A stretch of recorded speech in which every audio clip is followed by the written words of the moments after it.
Hi friends, இந்த வீடியோவில் நம்ம பார்க்க போகிறது ஃபோட்டோஷாப்பில் கிளிப்பிங் மாஸ்க்கு எப்படி யூஸ் பண்ணுறதுங்கிறத பார்க்கலாம். சேனலை சப்ஸ்கிரைப் பண்ணாத நண்பர்கள் மறந்துடாமல்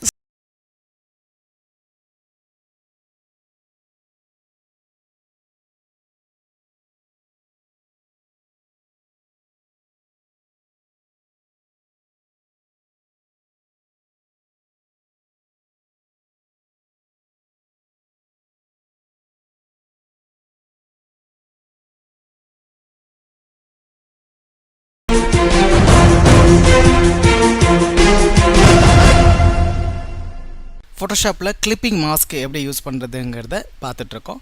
முந்தைய டுடோரியலில் வந்து பார்த்திங்கன்னா ஒரு டெக்ஸ்ட்டுக்குள்ளே வந்து நம்ம வந்து ஒரு ஃபோட்டோவை கொண்டு வந்தோம். அதாவது அந்த டெக்ஸ்ட் இருக்கிற இடத்துல மட்டும் நம்ம வந்து ஃபோட்டோ தெரிகிற மாதிரி நம்ம வந்து செட் பண்ணியிருந்தோம். மற்ற இடங்களில் வந்து நம்மளுக்கு வந்து ஃபோட்டோ தெரியாது. இதை வந்து கிளிப்பிங் மாஸ்க் மூலயமா நம்ம இந்த மாதிரி ஒரு எஃபெக்ட் வந்து க்ரியேட் பண்ணோம். இப்போ நம்ம என்ன பண்ண போகிறோம்னா, டெக்ஸ்ட்டுக்குள்ளே ஃபோட்டோ இல்லாமல் ஏதாவது ஒரு கலர்ஸ் வந்து நம்ம தெரிகிற மாதிரி கொடுக்க போகிறோம். இப்போ நிறைய உதாரணத்துக்கு சொல்லணும்னா, சில அரசியல் கட்சியுடைய பேனர் இதிலெல்லாம் பார்த்திங்கன்னா அவங்களுடைய அந்த கட்சி கொடியோடைய அந்த கலரையே வந்து யூஸ் பண்ணியிருப்பாங்க. அந்த பேர்லேயோ இல்லை வந்து ஒவ்வொருத்தவங்களுடைய நேமில் வேறு ஒவ்வொரு இடங்கள்லேயும் வந்து பார்த்திங்கன்னா அந்த ஒரு ஷேப்புக்கெல்லாம் கூட வந்து அந்த கட்சி கொடியோடைய இதை மட்டும் நம்ம கலரை மட்டும் யூஸ் பண்ணியிருப்பாங்க. அதை வந்து நம்ம நார்மலாக வந்து கிரேடியண்ட்டில் வந்து நம்ம வந்து பண்ணலாம்.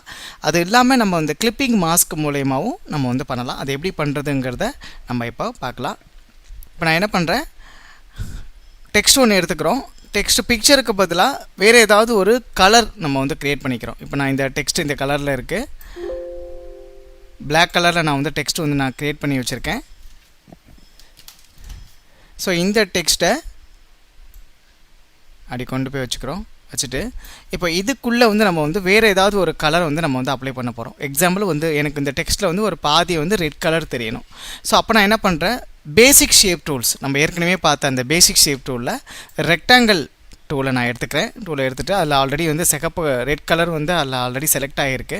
ஸோ இப்போ நான் என்ன பண்ண போகிறேன், இந்த டெக்ஸ்ட்டை வந்து பாதி மறைக்கிற மாதிரி ஒரு ரெக்டாங்கிள் வந்து நான் வந்து க்ரியேட் பண்ணிக்க போகிறேன்.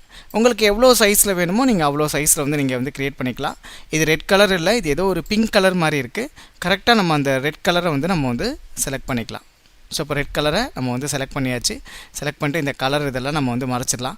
இப்போ இந்த ஷேப் வந்து உங்களுக்கு வந்து இந்த டெக்ஸ்ட்டில், அதாவது இந்த கலர் வந்து இந்த டெக்ஸ்ட்டில் வந்து எந்த அளவுக்கு வரைக்கும் உங்களுக்கு இருக்கணும், பாதி இருக்கணுமா இல்லை வந்து ஒரு முக்கால்வாசி இருக்கணுமாங்கிறத நீங்கள் முடிவு பண்ணிக்கோங்க. இப்போ எனக்கு வந்து இது வந்து டெக்ஸ்ட்டில் வந்து இந்த கலர் வந்து பாதி அளவு இருக்கணும். பாதி வந்து எனக்கு வந்து ரெட் கலரும் பாதி வந்து எனக்கு மேலே இருக்கிற பிளாக் கலரும் எனக்கு தெரியணும். ஸோ அதை தான் நம்ம வந்து அப்ளை பண்ண போகிறோம். கிளிப்பிங் மாஸ்க் மூலயமா நம்ம வந்து அப்ளை பண்ண போகிறோம். ஸோ கிளிப்பிங் மாஸ்க் உள்ள அந்த ஷார்ட்கட் வந்து பார்த்திங்கன்னா, இப்போது ஆல்ட்டு கண்ட்ரோல் ஜி, அதாவது நான் அந்த ஷேப்பை செலக்ட் பண்ணியிருக்கேன். ஷேப்புக்கு அடுத்து தான் வந்து டெக்ஸ்ட்டை வந்து ஒரு ஹோமுங்கிற அதே வேர்டை நம்ம யூஸ் பண்ணியிருக்கோம். அந்த லேயருக்கு மேலே வந்து நம்ம ஒரு ரெக்டாங்கிள் ஒன்று க்ரியேட் பண்ணியிருக்கோம். அது வந்து நம்மளுக்கு வந்து அந்த ஷேப்பாகவே நம்ம க்ரியேட் பண்ணி வச்சுருக்கோம். அதை தான் இப்போ நம்ம அந்த கிளிப்பிங் மாஸ்க் மூலயமா அந்த டெக்ஸ்ட்டுக்கு நம்ம வந்து அப்ளை பண்ண போகிறேன். ஆல்ட்டு கண்ட்ரோல் ஜி நான் ப்ரெஸ் பண்ணும்போது இப்போ என்ன ஆகும்னா, அந்த ஷேப் வந்து அந்த டெக்ஸ்ட்டுக்குள்ளே நமக்கு வந்து அப்ளை ஆகிடும். ஸோ இப்போ வந்து பார்த்திங்கன்னா நம்ம கிளிப்பிங் மாஸ்க் மூலிமா அந்த டெக்ஸ்ட்டுக்குள்ளே நம்ம வந்து அந்த ஷேப் வந்து அப்ளை பண்ணியாச்சு. அப்ளை பண்ணதுனால நம்மளுக்கு அது பாதி கலர் மாதிரி இப்போ நமக்கு தெரியுது. அதாவது பாதி பிளாக் மாதிரியும் பாதி வந்து நம்மளுக்கு வந்து ரெட் கலர் மாதிரியும் நமக்கு வந்து தெரியுது. ஸோ உங்களுக்கு இது எவ்வளோ தூரம் வரைக்கும் அது இருக்கணுங்கிறத நீங்களே வந்து டிசைட் பண்ணி வச்சுக்கலாம். எவ்வளோ தூரம் அந்த கலர் வந்து நமக்கு தெரியணுங்கிறத நீங்கள் வந்து டிசைட் பண்ணி நீங்களே இப்படி வச்சுக்கலாம். ஸோ இந்த மாதிரியும் நீங்கள் வந்து கிளிப்பிங் மாஸ்க் மூலயமா நம்ம வந்து க்ரியேட் பண்ணலாம். சரி, எனக்கு ஒரு கலர் இதுலேயே வந்து நான் ஆட் பண்ணணும். ஆல்ரெடி நம்ம வந்து அந்த பிளாக் கலருக்குள்ளே வந்து ஒரு ரெட் கலரை வந்து நம்ம வந்து ஆட் பண்ணியாச்சு. இப்போ அதுக்கு நம்ம என்ன பண்ண போகிறோன்னா, இந்த லேயர் ரெண்டுத்தையுமே நம்ம வந்து மெர்ஜ் பண்ண போகிறோம். ஸோ அதாவது இப்போ ரெக்டாங்கிள் ஒன்றுங்கிற அந்த லேயரையும் டெக்ஸ்ட்டுங்கிற அந்த லேயரையும் நான் என்ன பண்ண போகிறேன், மெர்ஜ் பண்ண போகிறேன். அது மெர்ஜ் பண்ணோன்னா அது ஒன்றாயிடும். எப்படி மெர்ஜ் பண்ணுறதுனா, 2 லேயரையும் நான் செலக்ட் பண்ணிக்கிறேன். கண்ட்ரோல் பட்டனை ப்ரெஸ் பண்ணிவிட்டு ஒன் மோர் லேயரை நீங்கள் வந்து செலக்ட் பண்ணலாம். கண்ட்ரோல் பட்டனை ப்ரெஸ் பண்ணிங்கன்னா நீங்கள் ஒவ்வொரு லேயரையாக நீங்கள் செலக்ட் பண்ணும்போது ஒன் மோர் லேயரை நீங்கள் வந்து செலக்ட் பண்ணலாம். அதாவது ஒன்றுக்கும் மேற்பட்ட லேயரை நீங்கள் செலக்ட் பண்ணணுன்னா கண்ட்ரோல் பட்டனை ப்ரெஸ் பண்ணி நீங்கள் செலக்ட் பண்ணிக்கலாம். இப்போ லேயரை ரெண்டுத்தையும் செலக்ட் ஆகிடுச்சு. இப்போ இந்த 2 லேயரையும் நம்ம என்ன பண்ண போகிறோம், மெர்ஜ் பண்ண போகிறோம். அது எப்படி பண்ணுறதுனா, லேயர் மெனுவில் மெர்ஜ் லேயர்னே ஒரு ஆப்ஷன் ஒன்று இருக்கும். அதோடைய ஷார்ட்கட் வந்து கண்ட்ரோல் இ.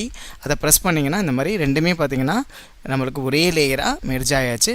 அதாவது அந்த டெக்ஸ்ட்டும் அந்த டெக்ஸ்ட்டுக்குள்ளே நம்ம வச்சுருந்த அந்த கிளிப்பிங் மாஸ்க் மூலிமா வச்சுருந்த அந்த ரெட் கலர் ஷேப்பும் பேசிக் ஷேப்ஸ் ரெக்டாங்கிளும் நம்மளுக்கு ஒரே லேயராக மெர்ஜ் ஆகிடுச்சு. இப்போ நான் என்ன பண்ண போகிறேன், இன்னொரு லேயரை வந்து நான் க்ரியேட் பண்ண போகிறேன். அந்த ஷேப்பு அதே மாதிரி தான் ரெக்டாங்கிள் ஷேப் தான் எடுத்துக்க போகிறேன். எடுத்துகிட்டு இப்போ நான் என்ன பண்ண போகிறேன், கீழே அதாவது அந்த வேர்டோடைய கீழே மட்டும் எனக்கு கலர் ஏதாவது ஒரு கலர் வரா மாதிரி இருக்கிறதுனால கீழே மட்டும் நான் இப்போ டைப் பண்ணிக்கிறேன். அந்த கீழே மட்டும் நான் வந்து அந்த ஷேப்பை வந்து நான் க்ரியேட் பண்ணிக்கிறேன். இப்போ இந்த ஷேப்புக்கு ஏதாவது ஒரு கலரை வந்து நம்ம வந்து அப்ளை பண்ணலாம். இப்போ எக்ஸாம்பிள் இந்த மாதிரி ஏதாவது ஒரு கலரோ இல்லை வந்து ஒரு ஒயிட் கலரோ ஏதாவது ஒரு கலரை வந்து நம்ம வந்து இப்போது செட் பண்ணி வச்சுக்கலாம். இப்போது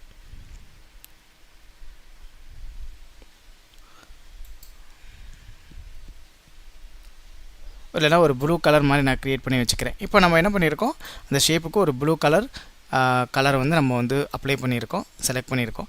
ஸோ இப்போ இந்த ஷேப்புக்கு நம்ம வந்து கிளிப்பிங் மாஸ்க் அப்ளை பண்ணும்போது அந்த ஷேப் வந்து நம்ம அந்த டெக்ஸ்ட்டில் அப்ளை ஆகி பாதி கலர் மட்டும் தெரியும். அதுக்கு நான் ஷார்ட்கட் Alt Control G அந்த கிளிப்பிங் மாஸ்க்கை யூஸ் பண்ணோன்னா இங்கே பாருங்கள், இப்போ நம்ம வந்து அதே மாதிரி அந்த ஷேப்போடைய கலரை உள்ளே வந்து நம்ம அப்ளை பண்ணியிருக்கோம். இப்போ இது எவ்வளோ தூரம் வேணாலும் நீங்கள் அந்த மூவ் டூல் மூலியமாவோ இல்லை வந்து அப் ஆரோ டவுன் ஆரோ மூலயமா அந்த ஷேப்பை நீங்கள் வந்து என்ன பண்ணிக்கலாம், எவ்வளோ தூரம் வேணாலும் நீங்கள் மூவ் பண்ணி வச்சுக்கலாம். ஸோ இதுதான் வந்து கிளிப்பிங் மாஸ்க்குங்கிற ஒரு ஆப்ஷன். கிளிப்பிங் மாஸ்க் மூலயமா நீங்கள் வந்து அந்த டெக்ஸ்ட்டுக்குள்ளே பிக்சரை வேணாலும் கொண்டு வரலாம், அண்டு இந்த மாதிரி கலர்ஸை வேணாலும் நீங்கள் வந்து கொண்டு வரலாம்.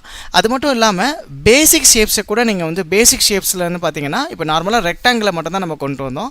அதே மாதிரி வந்து பார்த்திங்கன்னா கஸ்டம் ஷேப்புங்கிற ஒரு அதே டூல்ஸில் இப்போ பேசிக் ஷேப்ஸ்லேயே வந்து பார்த்திங்கன்னா கஸ்டம் ஷேப்ஸ்னு ஒரு கேட்டகரி ஒன்று கொடுத்துருப்பாங்க.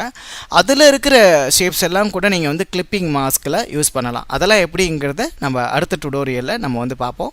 வீடியோ பிடிச்சிருந்ததுன்னா கண்டிப்பாக இந்த வீடியோவை நீங்கள் லைக் பண்ணுங்கள், உங்கள் நண்பர்கள் எல்லோருக்குமே இந்த வீடியோவை ஷேர் பண்ணுங்கள். இந்த வீடியோ பற்றி உங்களுக்கு ஏற்படக்கூடிய சந்தேகங்கள், கேள்விகள் ஏதாவது இருந்ததுன்னா மறக்காமல் கமெண்ட்ஸ் பகுதியில் குறிப்பிடுங்க. மீண்டும் ஒரு அடுத்த வீடியோவில் உங்கள் எல்லாரையுமே சந்திக்கிறேன். தேங்க்யூ, நன்றி.